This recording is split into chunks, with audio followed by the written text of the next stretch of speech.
Hello there everyone, this is Jeff Perkins with File Magic Cutlery.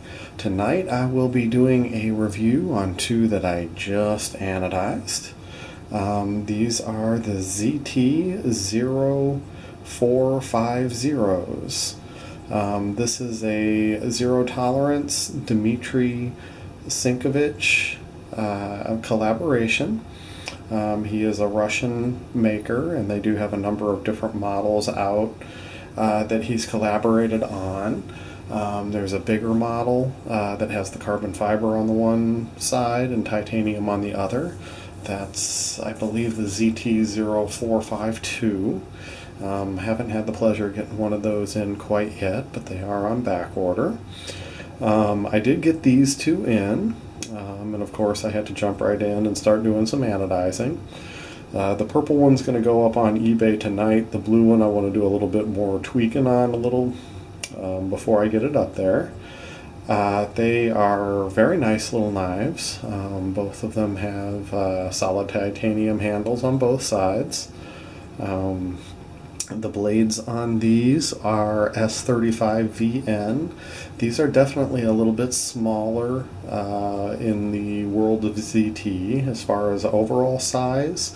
We're looking at 7.4 inches. Handle size is 4.1 inches. And blade is 3.25 inches. Blades have a nice grind, a really nice swedge to the top of them. I'm pretty pleased. Just to give you an idea of size comparison, here's a ZT0770. That gives you a little bit of an idea as far as being just about the same size. The blade on the ZT 0770 is about the same exact size. Handle length is just about the same size as well. When you put the 0620 in, the Emerson design, and you go butt to butt, you definitely see how much larger the knife is. It's almost a good inch larger. Definitely these little guys are much more slimmed down. They do fit in the hand very nicely. I really wish that the camera did this one justice. This is a really nice purple blue.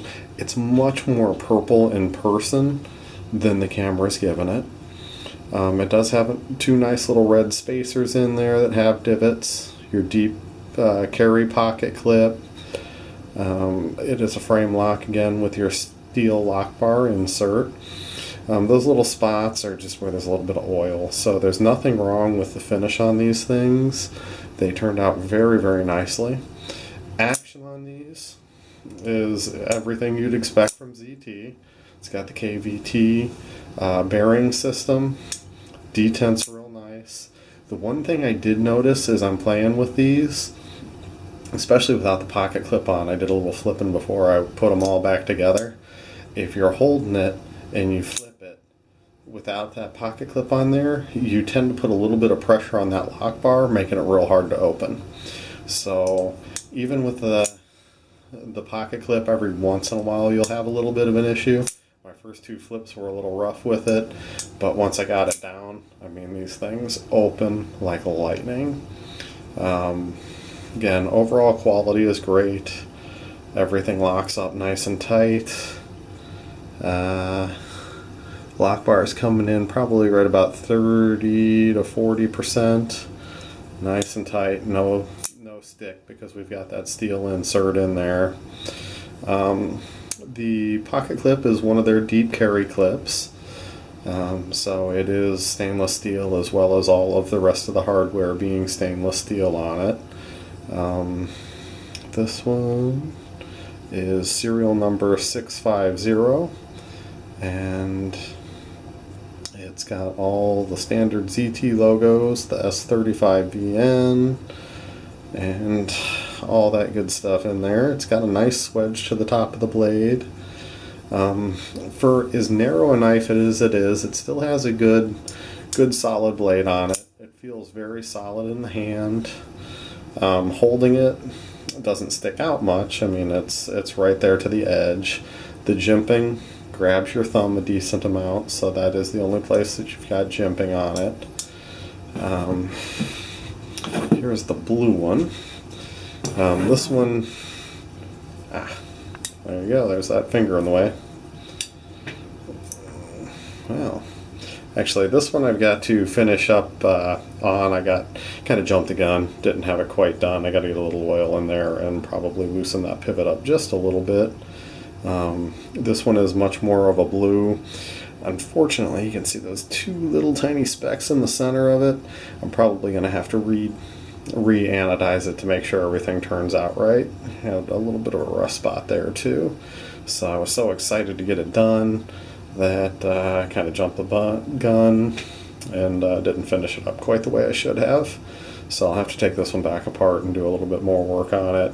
But yeah, like I said, jumped the gun, didn't get it put back together all the way quite yet. So this one I'll throw another quick video on once I've got it all finished. Probably look at that tomorrow night. We do have a little bit of a rainbow effect near that lock bar. This is one that I couldn't get it off. Some of these, when you take that screw out, the back side has a pin and then the detent in it. And if it's too tight where they have that pin sticking up, you just can't get that steel lock bar insert out. And then it throws off your voltage on your anodizing, so you get some funky purples and bronzes going. But I kind of like it. I mean, I do like the variation in color. It's something a little bit different. Like I said, this one's going to go back in, but this purple one is definitely going to be up on eBay tonight. I noticed there's very few out there. They will also be posted on my Instagram at file_magic _cutlery. These guys will probably be going for about $2.15 to start with. Kind of see what the market's gonna do with them. There's not very many out there for sale right now, so kind of ahead of the game a little bit. And with them being anodized, they're already something that your neighbors don't have or your buddies don't have.